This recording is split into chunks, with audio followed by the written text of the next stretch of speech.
Baik, kali ini kita akan membahas tentang layout atau tata letak, di mana hal ini sangat penting juga untuk kita pahami sebab ini sangat menentukan hasil desain kita.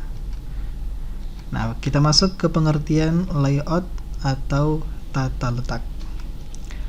Nah, layout di dalam bahasa memiliki arti tata letak, sedangkan menurut istilah, layout merupakan usaha untuk menyusun, menata, atau memadukan elemen-elemen atau unsur-unsur komunikasi grafis berupa teks, gambar, tabel, dan lain-lain, menjadikan komunikasi visual yang komunikatif, estetik, dan menarik.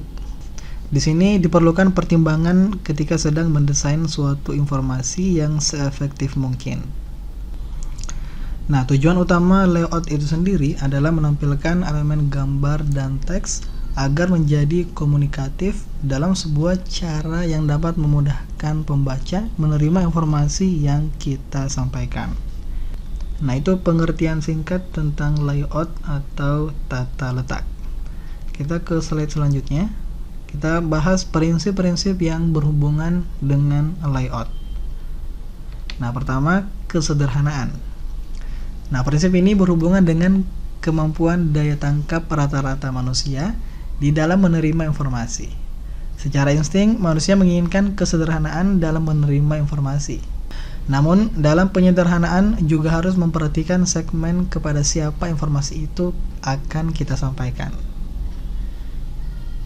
Nah, yang kedua, kontras. Nah, kontras ini sangat kita perlukan guna menarik perhatian, memberikan penekanan terhadap elemen atau pesan yang ingin kita sampaikan.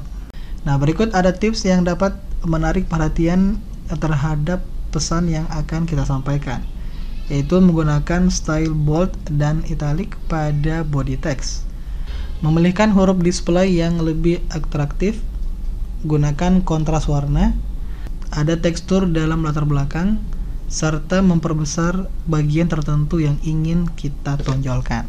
Nah, itu tips agar kontrasnya bagus. Nah, berikutnya, keseimbangan. Nah, satu hal yang amat penting dalam penyampaian satu informasi, keseimbangan dapat merupakan keseimbangan yang formal dengan susunan yang simetris. Susunan yang simetris ini mampu memberi kesan yang formal, seimbang, dapat dipercaya, dan mapan. Nah, sebaliknya, susunan yang asimetris sering dipergunakan untuk menggambarkan suatu dinamika, energi, serta pesan yang tidak formal. Kemudian, stressing. Nah, dalam pengertian bahasanya ini disebut sebagai sebuah penekanan, memiliki fungsi untuk memberikan titik-titik tertentu yang memperoleh fokus perhatian.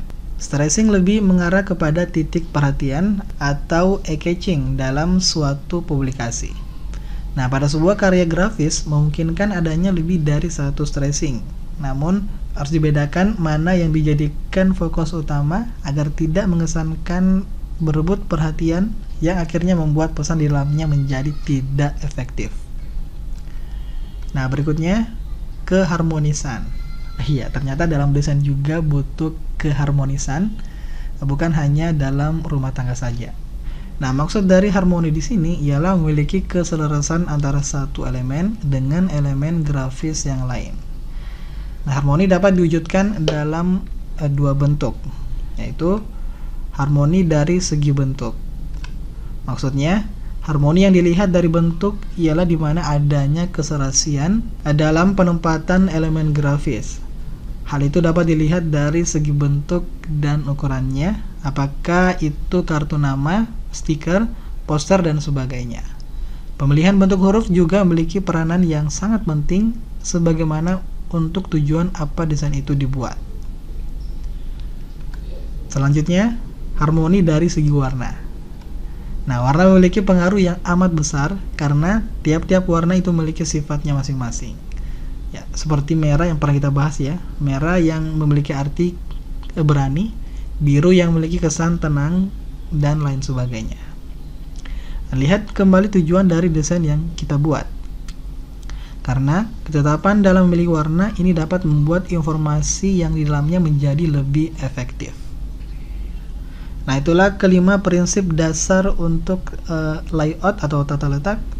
Semoga ini bisa membantu kita dalam mendesain nantinya. Baik, itu saja untuk video kali ini. Semoga bermanfaat.